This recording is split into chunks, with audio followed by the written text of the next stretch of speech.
Houthi militia responds to the Gulf Cooperation Council peace initiative by escalation inside Yemen and beyond borders. New report warns that Ma'rib witnesses new waves of displacement due to the ongoing fighting.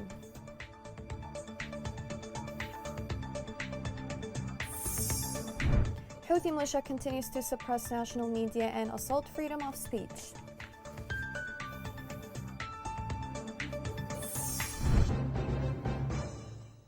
Welcome to Yemen Today TV. This is the English news with me, Shaz Abdelbay. UN Security General Antonio Guterres said in a tweet that there is no military solution in the war in Yemen. He outlined that there is an increase of front lines, increasing number of civilian casualties, and instability across the entire region. He called upon all parties to the conflict to choose peace.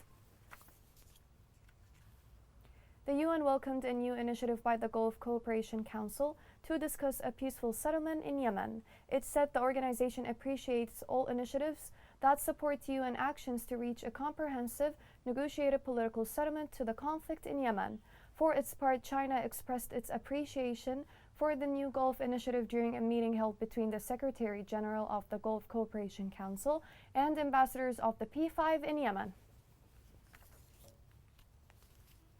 UN Special Envoy Grunberg met in Oman the Houthi negotiators. Grunberg discussed with the Houthi negotiators and Omani officials the ongoing UN consultations and efforts to address the dire humanitarian situation in Yemen, including a possible truce during the holy month of Ramadan. The coalition announced the destruction of a booby-trapped boat in Hodeidah and thwarted an imminent attack targeting freedom of navigation in the Red Sea.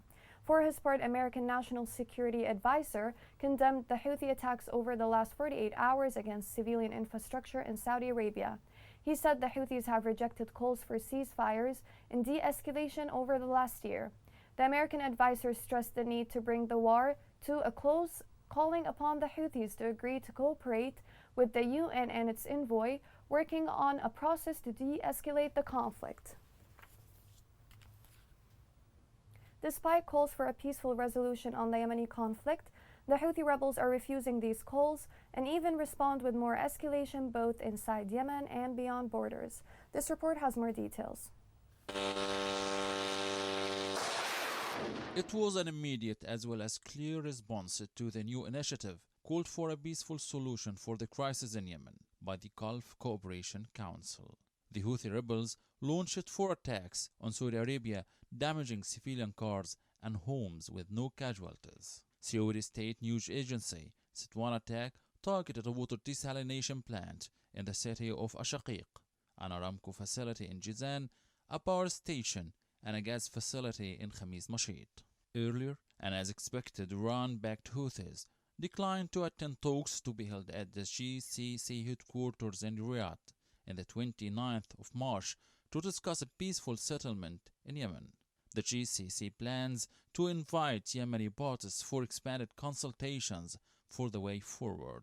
For his part, the United Nations Special Envoy to Yemen, Hans Grunberg, has been holding talks with Yemeni parties to build a framework for inclusive political negotiations to end the war, which has killed tens of thousands of people and pushed Yemen to the brink of famine. This comes within a time in which the United Nations received only $1.3 billion in pledges out of expected $4.2 billion for an aid plan for the country. Houthis' refusal of peace was expected for many experts, who were not surprised by the Houthis' reaction, as the rebels have spared no effort in the past to block all peace initiatives and calls for a truce.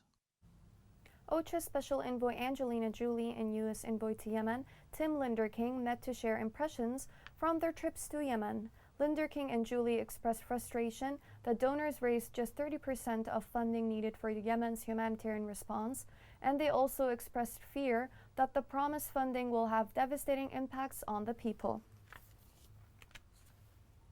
A recent official statement said more than 116,000 people were displaced during the past year from several districts in Ma'rib.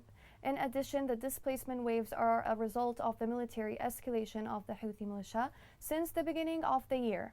According to the report, the Houthi military escalation in various districts has displaced over 116,000 people during the past year. The total number of displaced people in Ma'rib from 2015 to the end of 2021 reached more than 2.2 million, distributed to 195 camps in Ma'rib. As Ramadan sets in, food prices have risen to high levels. This has burdened people who find themselves unable to secure basic food for their families. This report has more details. 7 years of war, a global pandemic, and inflation caused by Yemen's crumbling economy and exacerbated by the Ukrainian war have made it exceedingly difficult for people in Yemen to purchase basic commodities. Now, with Ramadan looming near in a country where 99% of the population is Muslim, Yemenis will struggle to put food on the table. Most Yemenis' daily wages are not enough to deal with the rising cost of living, and that makes shopping for essentials in preparation for the start of Ramadan a difficult task. A humble diet of bread and water is difficult to attain for many Yemenis who live in homes without running water, who have to trudge through the blistering sun while fasting to get to the nearest well. Bread has also become a luxury, as Moscow's invasion of Ukraine has prompted a global increase in grain prices for countries who rely on Russian and Ukrainian wheat. Furthermore, already high prices are expected to soar under increased demands, meaning many families would have to go without basic supplies like sugar and cooking oil, which are holy month staples. Yemen's pledging conference last week has amassed $1.3 billion in donations, a number which falls short of the requirements stated by the humanitarian community in Yemen by around $2.9 billion. The budget shortage means many families will be left to starve during Ramadan. Due to the funding gap, the World Food Programme has no choice but to ring-fence funds for 5 million people in Yemen who are on the verge of famine, leaving the remaining 8 million people with only half rations. Yemenis aren't just fasting, they are starving, without the promise of a hearty meal to tide them over. Government forces deterred several attacks by the Houthi militia in Ma'rib, northeastern Yemen. The sources added that the army forces killed 13 Houthi militants and captured 4 others and forced the remaining attacker to retreat. The sources pointed out that 3 Houthi crews were destroyed during the battles, and it indicated that the coalition warplanes launched several raids on the militia reinforcements coming from Rahba district. Massam project for demining removed 1,472 mines during the 3rd week of March. The project said the total number of mines removed by Massam in Yemen reached more than 320,000 mines and explosive devices planted by the militia in different parts of Yemen.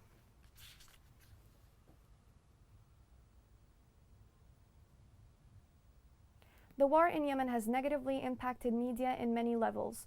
Assaults committed against media workers have undermined journalists to report stories about Yemen's war. This report has more details.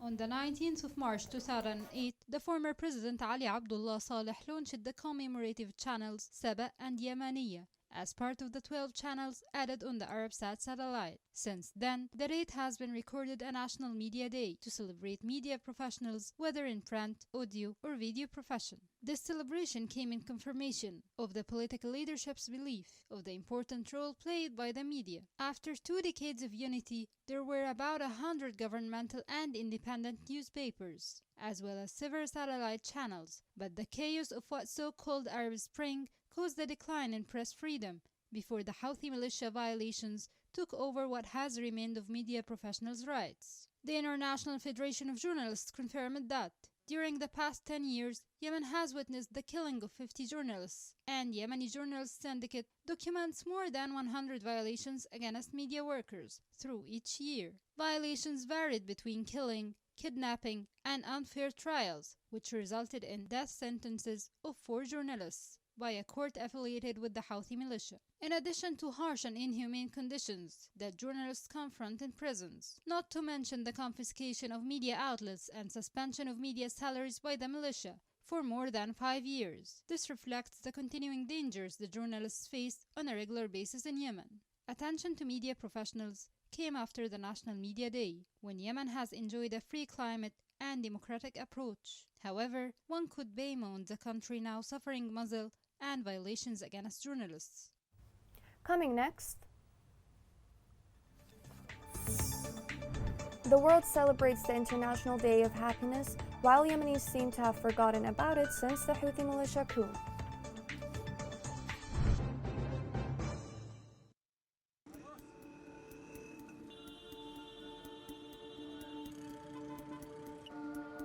راتب الواحد 120 ألف، والكيس الدقيق ب18,000، والكيس السكر اليوم ب20,000.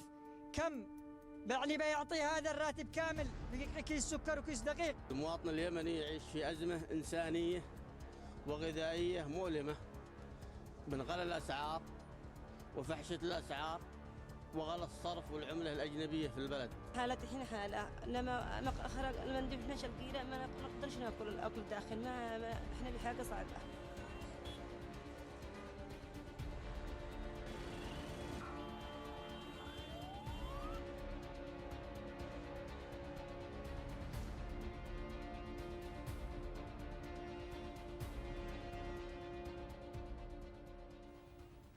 Welcome back. March 20 is celebrated as International Day of Happiness.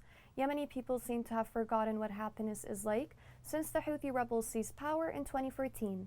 Yemenis know nothing except death, hunger, and displacement. This report has more details. Today marks the International Day of Happiness. It's a global event arranged by the United Nations annually on March 20. This day serves to remind us that being happy is a human right and worth celebrating. There's much more to this delightful day than just smiles and good vibes. The International Day of Happiness is celebrated thanks to the work done by the United Nations and its non-profit partner Action for Happiness Group. The ultimate goal of the movement is to spread awareness that progress is not only about increasing bottom lines and encouraging economic growth, but well-being and human happiness as well. With Yemen experiencing unprecedented challenges, it is more important than ever to be happy. But how can Yemeni citizens, men, women, elders, and children be happy while being deprived from their simplest basic rights? Citizens are not getting paid, and with the lack of salaries, they can't afford a proper living for their families. People starve and suffer amid this mad war. Children are not getting education. Instead, they are getting recruited by the Houthi militia to fight in battlefronts. Yemenis flee their homes and go look for other safe areas to keep them and their families safe from the Houthi mines, explosive devices, and violations. The purpose of the International Day of Happiness is to raise awareness on the value of happiness in one's life and the overall impact it can have on a person's well-being. If we lose democracy, if we lose freedom, there will be no global goals for sustainable development, and there will be no global happiness or well-being for all. We have the United Nations International Day of Happiness, a day in which we celebrate happiness right around the world. This year, we've had to ask ourselves a question. What does a day of happiness even mean in the context of violence, refugees, and war? Right now, across the world, there are many crisis situations, including those in Yemen, Ukraine, Palestine, and elsewhere. Focusing on happiness is becoming increasingly difficult. So today, on International Day of Happiness, let's remind ourselves and everyone around us that our actions matter and that each one of us, no matter who or where we are, can contribute to a more compassionate and peaceful world. World Food Programme mission in Yemen warned that 2 in 3 people in need of food assistance just to survive. The crisis in Ukraine would make the situation in Yemen more difficult.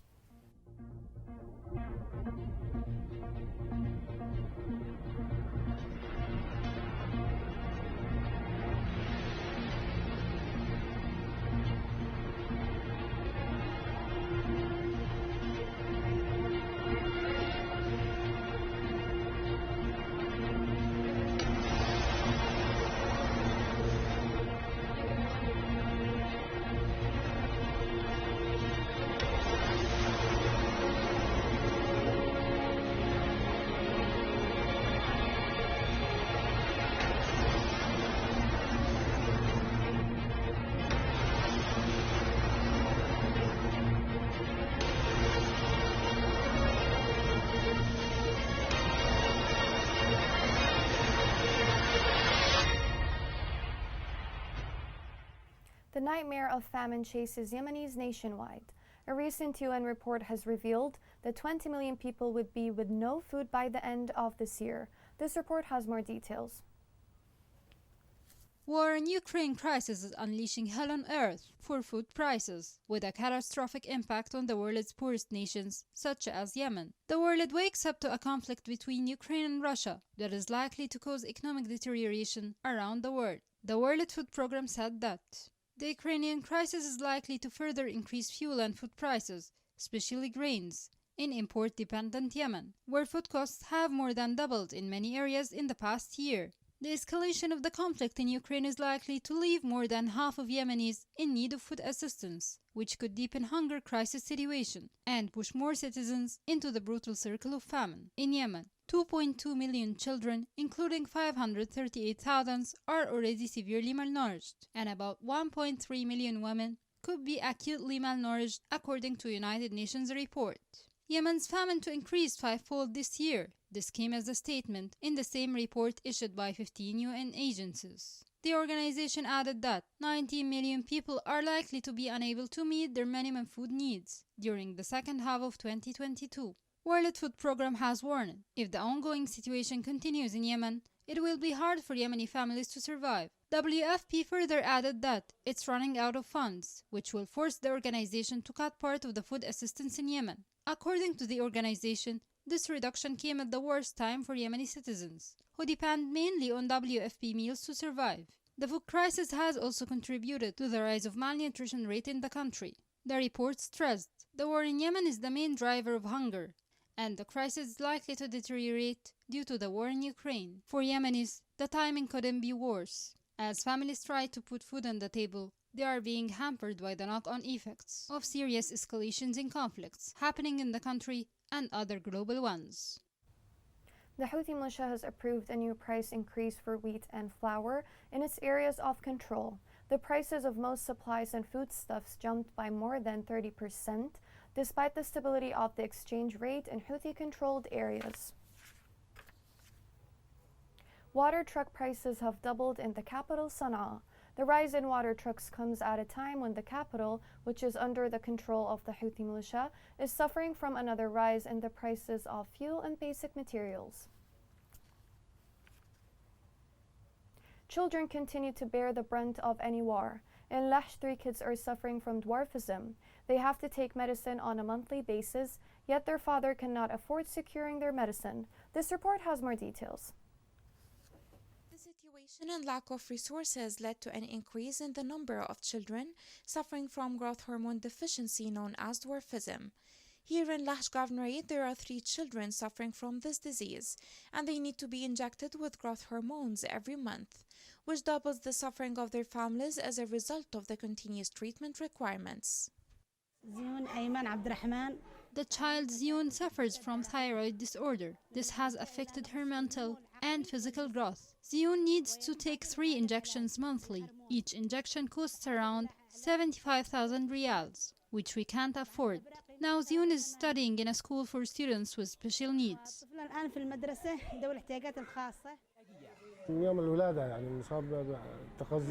My kids suffer from congenital dwarfism. Yet a psychiatrist saw them and she prescribed 3 injections containing growth hormone to be taken on a monthly basis. The injections are incredibly expensive. My whole salary cannot secure even one of these injections.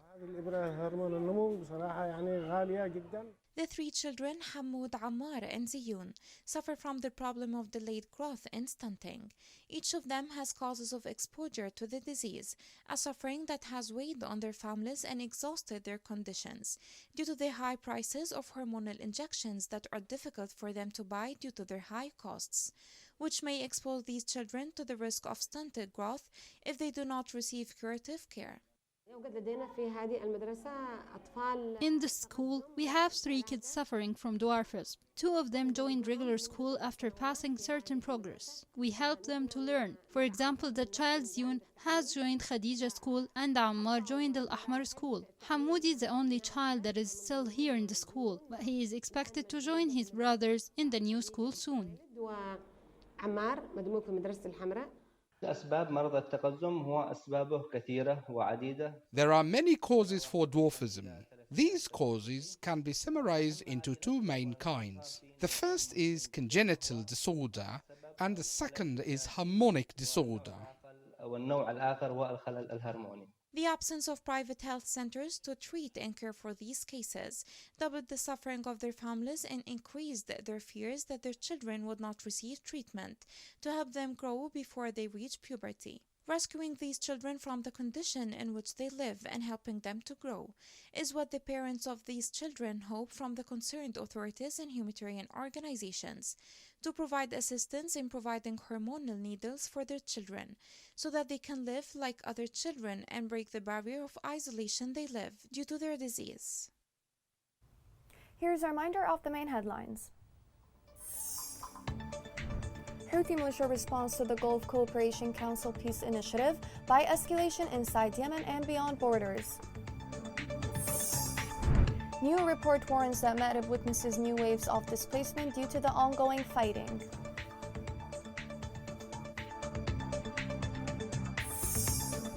Houthi militia continues to suppress national media and assault freedom of speech.